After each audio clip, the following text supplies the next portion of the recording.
महाराज विक्रमादित्य और अप्सरा की कहानी। दोस्तों, जैसा कि आप सभी जानते हैं कि महाराज विक्रमादित्य अपनी प्रजा को सुख दुख का हमेशा ध्यान रखते थे, कौन क्या कर रहा है। दोस्तों, आज की कहानी बड़ी ही शिक्षाप्रद होने वाली है। दोस्तों, आपसे निवेदन है कि आप कहानी को पूरा सुनेंगे और वीडियो को लाइक और चैनल को सब्सक्राइब कर लेंगे। महाराज विक्रमादित्य कभी कभी भेष बदलकर अपने राज्य की गलियों में चक्कर लगाया करते थे। ऐसे ही रात में अपनी गलियों में घूम रहे थे। उस समय आधे रात का समय था। चारों ओर अंधकार छाया हुआ था। गलियों में सन्नाटा पसरा हुआ था। वो गलियों के चक्कर लगाते लगाते एक मकान के पास पहुंचे और वहीं रुक गए और उन्होंने देखा कि लैंप का प्रकाश बरामदे से बाहर आ रहा था। उन्होंने बरामदे के पास जाकर देखा तो एक बुढ़िया बैठी थी। वह बुढ़िया कभी चरखा चलाती तो कभी हुक्का पीने लगती और कभी चरखा चलाती तो कभी रोती तो कभी हंसने लगती, कभी कभी वह नाचने भी लगती। विक्रमादित्य यह सब देखा तो बड़ा ही आश्चर्य हुआ और उन्होंने सोचा कि आखिर यह क्या कारण है कि बुढ़िया कभी रोती है तो कभी हंसती है तो कभी चरखा चलाने लगती है। इस बात का पता लगाने के लिए विक्रमादित्य बुढ़िया के पास पहुँचे और कहा, आप ऐसे क्यों कर रहे हो? बुढ़िया ने कहा, तुम अपने रास्ते चले जाओ, तुम जानकर क्या करोगे? राजा ने कहा, नहीं, आप अपनी परेशानी निडर होकर के बताओ, मैं आपकी परेशानी को दूर करने का पूरा प्रयास करूंगा। बुढ़िया बोली कि तुम मेरे परेशानी को दूर नहीं कर सकते। अगर कोई संसार में कोई अगर परेशानी दूर कर सकता है तो वह है विक्रमादित्य, जो मेरे दुख को दूर कर सकता है। और राजा विक्रम के सिवा किसी में सामर्थ्य नहीं है कि वह मेरे दुख को दूर कर सके। बुढ़िया की बात सुनकर विक्रमादित्य ने कहा, मैं ही राजा विक्रमादित्य हूँ, आप बताओ कि क्या बात है। बुढ़िया बोली, मैं तो बताऊंगी, पहले मेरे शर्त को माननी पड़ेंगे। राजा ने कहा, आप बताओ तो सही, आपकी कौन सी शर्त है। उस बुढ़िया ने कहा, तुमने मेरे काम को 6 माह के अंदर पूरा नहीं किया तो तुम्हारी मृत्यु हो जाएगी, इसमें कोई संदेह नहीं। विक्रमादित्य ने इस शर्त को सुना तो वह शर्त को स्वीकार कर लिया। दोस्तों, वह बुढ़िया कहने लगी कि मेरा नौजवान एक बेटा था और एक बहू, दोनों अंदर कमरे में सोए हुए थे। एक दिन की बात है, मैं जब सुबह उठी तो मैंने उनको उठाने के लिए जब मैं वहां गई तो देखा दोनों ही गायब हैं। उनके बिस्तर पर सिर्फ बड़े बड़े पत्थर केवल रखे हुए थे।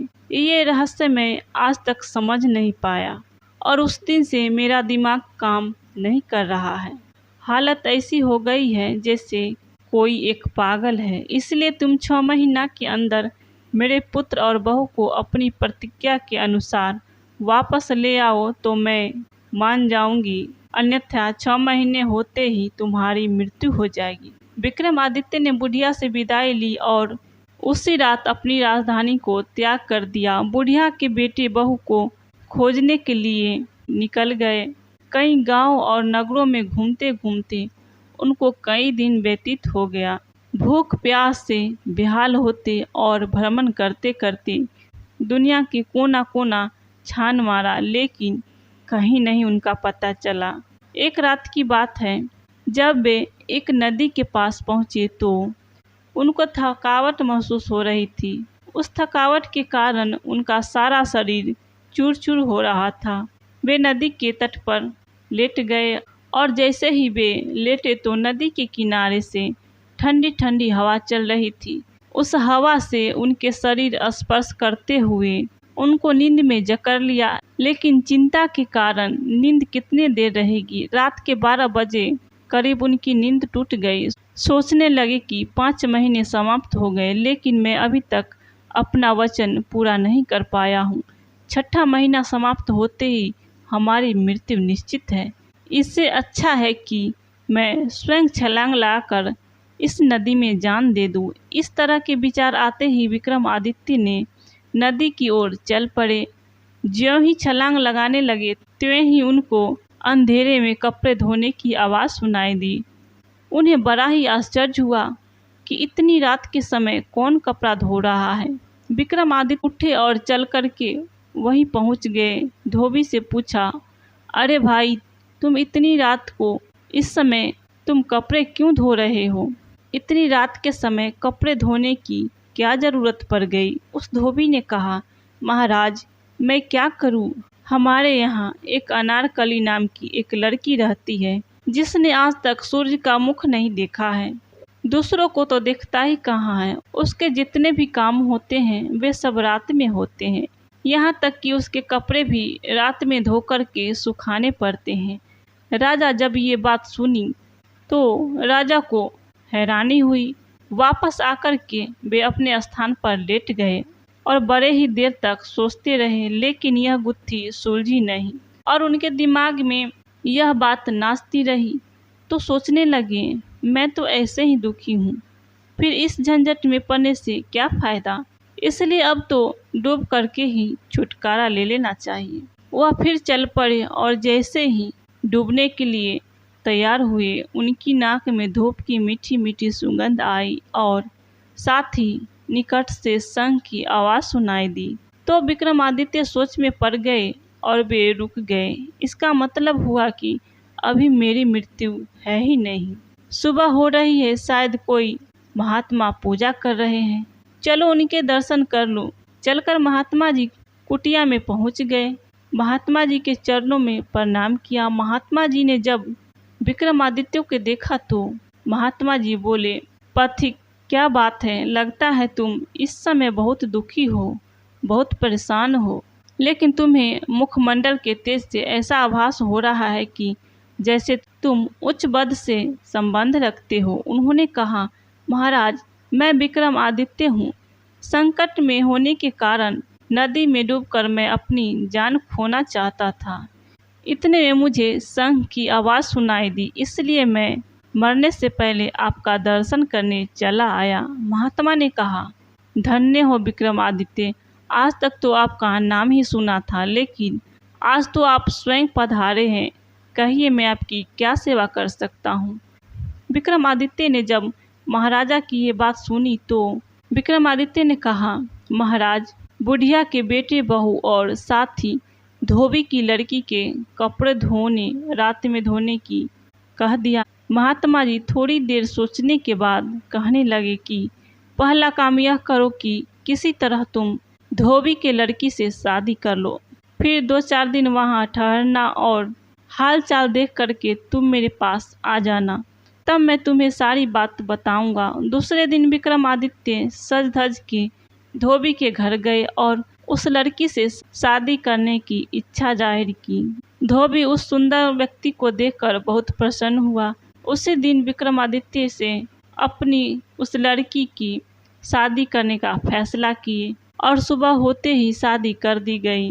विक्रमादित्य वहीं रहने लगे, लेकिन धोबी की लड़की न तो उसे अपना मुंह दिखाया और न ही कोई बात की। जो भी बात होती वह नौकरानी के माध्यम से ही विक्रमादित्य को कह देती। उसके कार्य रात को ही होते और दिन को वह सोती थी। कुछ दिन वह रहने के पश्चात विक्रमादित्य फिर महात्मा के पास आए और महात्मा को उन्होंने सारा वृत्तांत बताया। महात्मा जी ने कहा, अपना काम बना समझिए, वास्तव में धोबी की लड़की अनारकली इंद्र राजा की परी है। वह रात को जाकर के इंद्र के सभा में नृत्य करने जाती है। बुढ़िया के बेटा और बहू भी वही रसोइया के साथ। मैं तुम्हें 3 दिन के लिए 3 गोलियां दूंगा, एक गोली प्रतिदिन मुंह में डाल लेना। उसके प्रभाव से रात के कोई तुम्हें देख नहीं सकेगा। बस रात को उसी के पीछे पीछे चले जाना, वहां जाकर के तुम अपना उद्देश्य में सफलता प्राप्त करोगे। यह तुम्हारे ऊपर निर्भर करता है। इतना कहने के बाद महात्मा जी विक्रमादित्य को 3 गोली दे दिया। विक्रमादित्य 3 गोली लेकर के धोबी के घर वापस चले गए। रात के समय विक्रमादित्य बहाना बनाकर और शीघ्र ही सो गए। थोड़ी देर के बाद गोली को मुंह में रखा और दरवाजा अंदर करके बाहर निकल गए। उधर अनारकली भी इंद्र के सभा में जाने के लिए तैयार हो रही थी। राजा विक्रमादित्य ने चुपके से उसके नहाने के पानी में ठंडा पानी मिला दिया और वैसे ही श्रृंगार का सारा सामान इधर से उधर बिखेर दिए। अनारकली को यह देखकर कि बड़ी हैरानी हुई। वह नौकरानी पर बिगड़ रही थी, लेकिन यह तो राजा की करतूत थी। यह तो गोली का कमाल था जिसे कोई देख नहीं सकता था। भरे क्रोध के कारण किसी तरह से तैयार हुई और इंद्र की सभा के लिए वहां से निकल पड़ी। विक्रमादित्य भी उसके पीछे पीछे चल पड़े। आगे चलकर एक वृक्ष के नीचे खड़े होकर अनारकली ने आवाज लगाई, बहन मालती, जल्दी चलो, आज देर हो रही है। बहन की आवाज सुनकर मालती भी सज धज करके बाहर आ गई। आगे चलकर पीपल का वृक्ष आया जिसकी 2 बड़ी शाखाएं आकाश को छू रही थी। दोनों वृक्ष पर चढ़ कर के एक एक टहनी पर बैठ गई। विक्रमादित्य भी उनके साथ बीच में बैठ गए। इतने में परिया बोली, चल रे पीपल का पेड़, हमें शीघ्र ही इंद्र के दरबार में पहुंचा दो। इतना कहते ही पीपल का पेड़ उड़ने लगा। शीघ्र ही पीपल का पेड़ इंद्र के सभा में पहुंच गया। दोनों परियां महाराज इंद्र की सभा में जाकर के खड़ी हो गई। विक्रमादित्य भी ढोलक बजाने वाले के पास जाकर के बैठ गए। उस समय उन्होंने मुंह से गोली निकालकर जेब में डाल लिया। सभा में लगे हीरे मोती की चमक आंखों में चकाचौंध कर रही थी। चारों ओर पुष्पों की अच्छी सुगंध थी, इसलिए चारों तरफ का वातावरण महक रहा था। चंद्रमा की शीतलता चंद्रिका अपनी ज्योति से सभा भवन की सुंदरता को निखार रही थी। इंद्र की पत्नी सिंहासन पर आरूढ़ हुए देवताओं में जय जयकार की बातें, देव की मधुर ध्वनि और ढोलक पर पड़ी थाप के साथ नृत्य आरंभ हुआ। लेकिन ढोलक वाला कुछ सुस्त था, नृत्य में गति नहीं आ रही थी। विक्रमादित्य अपने को रोक न सके और उन्होंने उसे ढोलक मांगकर ढोलक बजाने लगे। विक्रमादित्य को ढोलक बजाते ही नृत्य में मादकता आ गई। सभी मस्ती में झूमने लगे।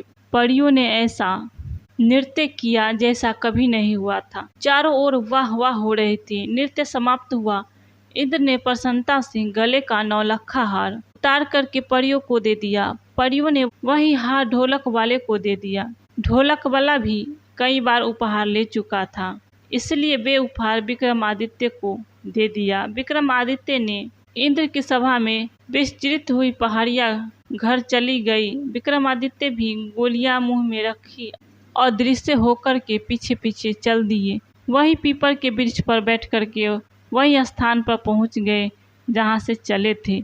अब विक्रमादित्य परियों से आगे जा करके अपने कमरे में सो गए। जब सुबह हो गई लेकिन वह नृत्य भांत नहीं उठी। अब तक विक्रमादित्य जाग चुके थे लेकिन विचार विमर्श कर रहे थे। नौकरानी ने आवाज लगाई, तब भी वे नहीं उठे। उसने झकझोरते हुए कहा, महाराज ठहरिए, सुबह हो गई। विक्रमादित्य आंख मलते हुए कहा, ओह, तुमने तो अनर्थ कर दिया। मैं आज एक अच्छे सुंदर सपना देख रहा था। पास खड़ी अनारकली ने इशारे से कहा। स्वप्न के बारे में पूछने के लिए कहा। नौकरानी कहने लगी कि महाराज, कैसे स्वप्न था? विक्रमादित्य ने कहा, ऐसा लग रहा था कि मैं आज इंद्र सभा में गया था, वहाँ नृत्य हो रहा था। मैंने सुंदर ढोलक बजाई और इंद्र बहुत प्रसन्न हो गए और इनाम में 9 लखा हार मिल गया। उसे अभी अभी अलमारी में रखा, जरा तुम जाकर के देखो तो। नौकरानी को आज्ञा मानना पड़ा। उसने अलमारी खोली। सचमुच वहाँ घर चमक रहा था। अनारकली का आश्चर्य का ठिकाना न रहा। दिन व्यतीत हुआ, शाम आई। आज रात को फिर विक्रमादित्य ने इंद्र की सभा में प्रवेश करके पिछले दिनों से और सुंदर ढोलक बजाई। इंद्र ने परियों को सोने की थाली में 32 व्यंजन 36 प्रकार से बने थे पुरस्कार के रूप में दिए। परियों ने सोचते हुए कि सारा कमाल तो इस ढोलक वाला का है, उसी को थाली दे दी। विक्रमादित्य पिछले दिनों की तरह शीघ्र ही आकर के सो गए। प्रातः काफी देर तक सोते रहे। फिर नौकरानी ने उठाया तो कहने लगी, अरे मूर्ख, तुमने तो मेरा सारा काम बिगाड़ दिया। आज तो मुझे कल से भी असुंदर सपना आ रहा था। मैं सपने को देख ही रहा था, इतने में तुमने मुझे जगा दिया। आज इंद्र की सभा में कई दिनों से ज़्यादा सुंदर ढोलक बजाई। इस पर उन्होंने सोने की थाली में 32 व्यंजन जो 36 प्रकार से बने थे भेंट कर दिया। उसी थाली को लाकर मैं रखा ही था कि तुमने मुझे जगा दिया। जाके देखो वहाँ थाली है कि नहीं। सचमुच थाली वहाँ व्यंजनों से भरी रखी थी। विक्रमादित्य के ही पास अनारकली खड़ी थी। उसे जब वह सुना तो काटो तो खोल नहीं था। उसकी समझ में यह रहस्य नहीं आ रहा था कि सारा दिन अंधेर बिन में बीत गया। अंत में हार करके शाम के समय राजा से बोलना ही पड़ा, महाराज मुझे यह रहस्य समझ में नहीं आया। मुझे सच सच बताइए आपने यह सब कैसे किया है। विक्रमादित्य ने अपना सारा भेद बता करके बुढ़िया के बेटे और बहू की कहानी सुना दी। अनारकली यह सुनकर के बहुत प्रसन्न हुई कि यदि राजा विक्रमादित्य हैं। उन्होंने कहा, महाराज आज फिर चलिए ढोलक बजाने की कला से सभा को उड़ेल दीजिए। जब इंद्र प्रसन्न हो जाए और फिर जब कुछ मांगने कहे तो वचन मांग लेना। एक में मुझे और दूसरे में बुढ़िया के बेटे बहू जो रसोइया है उन्हें भी मांग लेना। रात होने पर विक्रमादित्य फिर उसी सभा में पहुंच गए। आज उन्होंने ऐसी ढोलक बजाई जिसका कोई जवाब ही नहीं था। परियों ने ऐसा सुंदर नाच किया कि चारों तरफ उनकी वाह वाह। इंद्र मस्ती में अपना शुद्ध बुद्ध खो बैठे थे। इंद्र ने परियों से मांगने के लिए कहा। परियों ने कहा, महाराज आपको कुछ देना है तो ढोलक वाले को गिफ्ट दीजिए। उसी का कमाल है जिसने अच्छी ढोलक बजाई। ढोलक वाला कहने लगा, महाराज आजकल तो कोई ढोलक बजाता है, देना है तो उसे दे दे। विक्रमादित्य से पूछा। उन्होंने 2 वचन मांगे, एक वचन में अनारकली और दूसरे वचन में रसोइया। इंद्र को यह जानकर के बड़ी प्रसन्नता हुई कि यही राजा विक्रमादित्य हैं। उन्होंने अपने बच्चों को पूरा किया। इस तरह राजा विक्रमादित्य 6 महीने के अंदर ही अनारकली बुढ़िया के बहू बेटे के साथ अपनी राजधानी वापस आ गए। बुढ़िया के बेटे बहू को उनके पास पहुंचा दिया और अनारकली के साथ अपने महल में लौट आए। सारी राजधानी में खुशियाँ छा गई और राजा विक्रमादित्य सुध पूर्वक राज्य करने लगे। दोस्तों राजा विक्रमादित्य और अप्सरा की कहानी कैसी लगी एक प्यारा सा कमेंट करके ज़रूर बताना। और वीडियो अच्छी लगी हो तो वीडियो को लाइक कर देना और चैनल को सब्सक्राइब कर देना। हर हर महादेव।